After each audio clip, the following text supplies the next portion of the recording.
विविध योजना आणि मोफत सवलतींचा वर्षाव करत अजित पवार आणि सुप्रिया सुळेंनी पुणे पिंपरी चिंचवडचा जाहीरनामा प्रसिद्ध केला।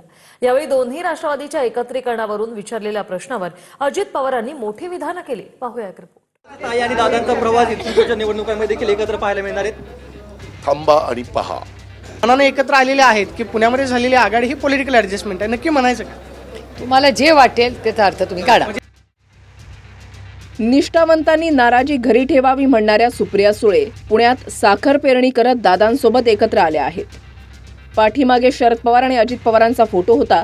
कोर्टात भलेही दोघं प्रतिवादी असले तरी घड्याळ आणि तुतारी पुण्यात एकत्र आली आहे आणि समोर मध्यभागी अजित पवार, बाजूला सुप्रिया सुळे आणि दुसऱ्या बाजूला अमोल कोल्हे।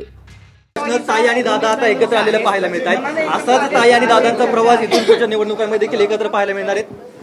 थांबा आणि पहा। आज तुम्ही दोघंजण एकत्र व्यासपीठावरती पाहायला मिळालात। पवार साहेबांचा सुद्धा फोटो होता। ताई आणि दादा मनाने एकत्र आलेले आहेत की पुण्यामध्ये झालेली आघाडी ही पॉलिटिकल ॲडजस्टमेंट आहे, नक्की म्हणायचं का? तुम्हाला जे वाटेल त्याचा अर्थ तुम्ही काढा। राष्ट्रवादी फुटीवेळी सुप्रिया ताईंची भूमिका काय याचं उत्तर समजण्याआधीच जसं अजित पवारांनी माईक खेचून मी तिचा भाऊ असल्याचं दरडावलं होतं, तोच पॅटर्न आता दोघं एकत्र आलेत का या प्रश्नावरही अजित पवारांनी कायम ठेवला। पक्ष आणि नातं वेगवेगळं आहे असं 1 अब्ज वेळा म्हणणाऱ्या आणि असंख्य वेळा संसद रत्न राहिलेल्या सुप्रिया सुळे यावेळेला मौन दिसल्या।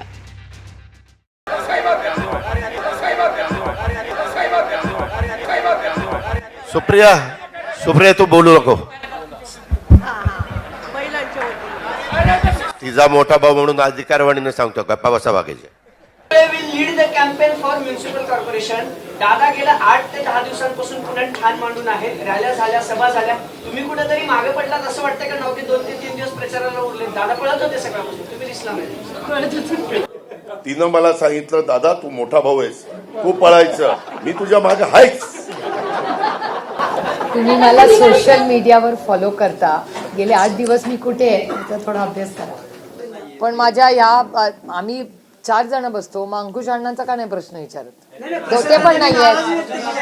अरे मी तुम्हाला एक सांगू का? मी तुम्हाला एक सांगते, नाराजी वगैरेचा अधिकार आम्हाला लोकशाही या प्रक्रियेतच नाही। आपण जेव्हा पब्लिक लाईफमध्ये असतो ना तेव्हा नाराज बी राहणार। नाराज कधी घरी, म्हणजे रेवती माझ्यावर नाराज होऊ शकते पण मी नाही कोणावर नाराज होऊ शकत।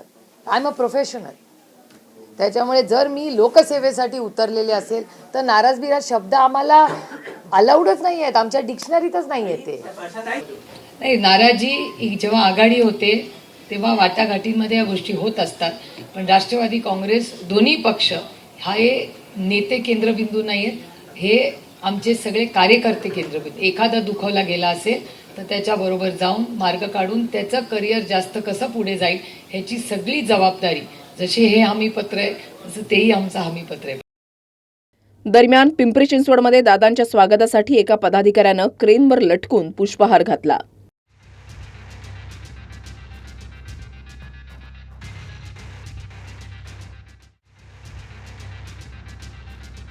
दुसरीकडे अजित पवारांनी भाजपसोबत महाराष्ट्राच्या विकासाची ग्वाही दिली असली तरी भाजपला दूर केलं तरच पुणे पिंपरीचा विकास शक्य असल्याचा दावा केलाय।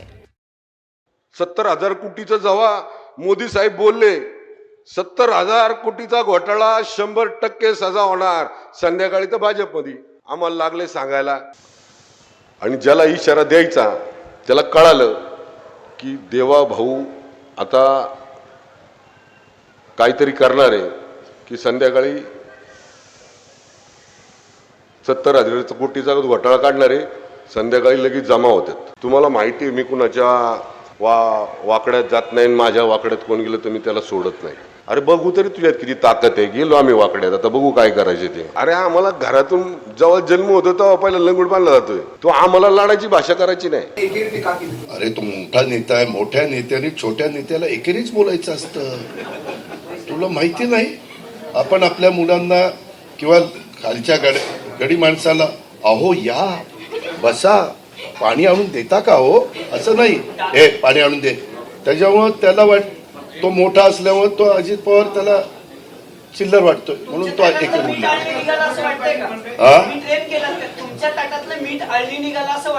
ते मागेच सांगितलं, सारखं आळणी आणली नाही, जे झालं ते झालं, जुनं नाही विचारायचं, नवा। प्रदीप कापसे, TV9 मराठी, पुणे.